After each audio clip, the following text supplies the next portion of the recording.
नहीं केडिया साहब, यकीन मानिए जुबिलेंट फूड्स गए ज़माने छोड़ दिया। अब पसंद नहीं है पिज़्ज़ा, बहुत परहेज करता हूँ मैं इसका। आप अच्छा, पिज्जा न खाएं सर गुड भले मॉर्निंग, ये स्टॉक बताइए एक्सिस्ट कि करते हैं। हाँ। हम्म। नहीं, अब मेरी पसंद वेस्ट लाइफ है, यकीन मानिए। ओके अच्छा, ओके ओके। मैं आपका दो स्टॉक्स पे व्यू चाहूंगा ऑटो स्पेस में, और वो है हम्म मारुति और एक अशोक लेलैंड। सारे स्टॉक्स ने अपने प्रीवियस हाई को काटा, एक स्ट्रांग मूव दिया।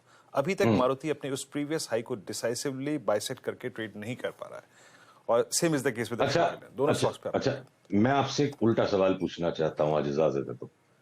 बोलिए, पूछिए। अगर हाँ। अगर अपने प्रीवियस हाई को भी ये क्रॉस कर देगा तो कौन सा जादू टोना हो जाएगा? किसी हाई को क्रॉस कर देने से किसी स्टॉक की लॉन्ग टर्म कैरेक्टर नहीं चेंज हो जाती। मैं आपको एक उदाहरण से बताता हूं। ये जो मारुति की नीचे से जो चाल है ना, ये एबीसी पैटर्न या WXY, ये एक रैली है। ये मल्टीप्लायर इफेक्ट नहीं आएगा इस चार्ट में जब तक ये वापस 7,000 की तलहटी को नहीं छुएगा। हम बुरी तरह से इसमें रॉन्ग साबित हो सकते हैं, ऐसा लोग कह के हंसेंगे, पर मैं जिस विद्या को फॉलो करता हूं मुझे इस प्रोसीजर को ही फॉलो करना पड़ेगा। तो इस WXY की देखिए, यहां पे जो नया हाई आया और उसके बाद ये इतना जोर से नीचे आ गया, एक और नया हाई आएगा तो ये WXY, ये एक्स होके एक और जेड हो जाएगा। आप एक छिलका और ऐड कर दोगे तो प्याज प्याज ही रहेगा, वो फूल गोभी नहीं बनने वाला है, वो पत्ता गोभी नहीं बनने वाला है, वो प्याज ही रहेगा। ये प्याज के छिलके हैं जो लेयर्स पे लेयर्स ऐड कर रहे हैं। अ- अगर अगर मारुति इस तरह के कोलैप्स पे आता है, पिछली बार भी जो हमारी ये फोरकास्ट थी यहाँ पे कि मारुति 6,640 आ जाएगा, तो हास्यास्पद थी। तो हंसना रोना बाजार कराता रहेगा हमसे, पर जो मेथड है उसी को फॉलो कर पाएंगे। तो सारे WXY पैटर्न है, और ये सारा का सारा ये जो फ्लो है ना, ये पूरा इस एरिया में, ये आने वाले कुछ वर्षों के लिए बहुत बड़ी तेजी का परिचायक है। और वो बड़ी तेजी जब तक एक फाइनल करेक्शन नीचे का आके लॉन्ग टर्म इन्वेस्टमेंट्स के स्टॉप लॉस नहीं लगवा देता है, ये स्टॉक 12, 15, 16 हजार की धुरी में चलने के लिए इसको एक बार नीचे वापस पटकना पड़ेगा। उस स्ट्रक्चर को ध्यान में रखते हुए अब आपके प्रश्न पे मैं आऊं, एक नया हाई आ भी जाएगा तो क्या फर्क पड़ जाएगा? जिस दिन हमारे पास प्रॉपर सेल सिग्नल आएगा हम सेल करेंगे, हम सारे न्यू हाइस को इग्नोर करेंगे। और आते हैं अब आपके दूसरे प्रश्न पे, अशोक लेलैंड पे। तो करीब करीब वही बात अशोक लेलैंड में भी है। देखिए, ये जो डबल टॉप बन गया या एक थोड़ा सा और माइनर हाई बना देगा, तब अशोक लेलैंड हम यहां से लेकर यहां निकल चुके हैं और उसके बाद यहां से हम अवॉइड जोन में पड़े हुए हैं। तो हमको अशोक लेलैंड लेना नहीं है। देखिए, मैं 2 दिन 3 दिन की ट्रेडिंग नहीं कर पाता हूं। आप भी मेरे पर उतना दबाव मत डालिए, मेरी उम्र का लिहाज कीजिए, वो सब 20 साल पहले होता था, अब नहीं हो सकता हमसे। और ये 2 दिन 3 दिन की ट्रेडिंग करके कोई धन नहीं जोड़ पाएगा। तो मैं अशोक लेलैंड को अवॉइड लिस्ट पे रखूंगा, जब भी सेल सिग्नल आएगा बेचूंगा।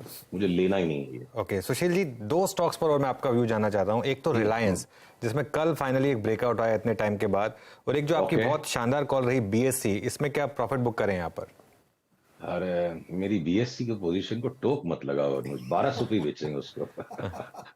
ठीक है। पर मैं वो चार्ट दिखाऊंगा जरूर आपको। देखिए रिलायंस में क्या हो रहा है।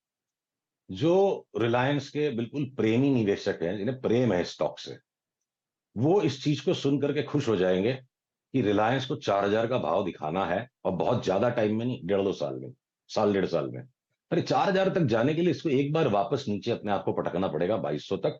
क्योंकि ये जो स्ट्रक्चर है, आप देखो ये वीकली चार्ट पे थोड़ा सा आपको ज्यादा कंडेंस्ड और क्लियर नजर आएगा।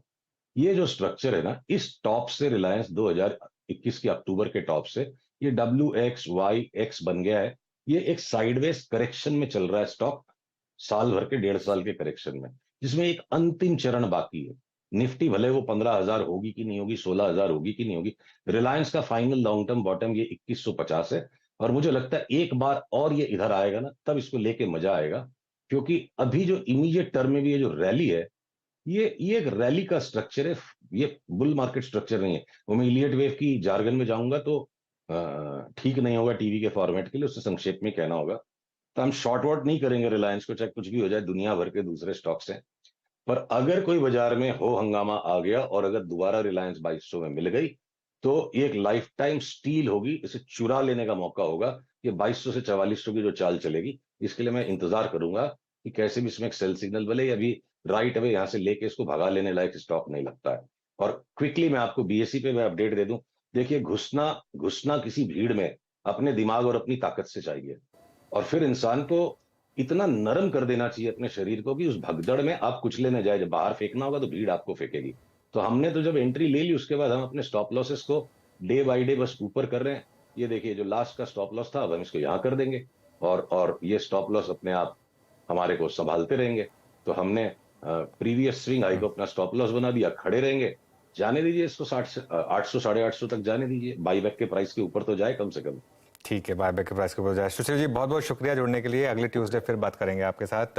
ओके। नीरज जी आ गए हैं स्टूडियो में। नीरज जी अपॉलॉजीज, थोड़ा आज हम आपको अरे नहीं, लेट बहुत दे रहे हैं, लेकिन दिलचस्प बातचीत होती है केडिया जी की, सुनने में भी काफी मजा आया इसमें, और लोग बहुत सीखते हैं उससे, इतनी क्लैरिटी के साथ केडिया जी बताते हैं।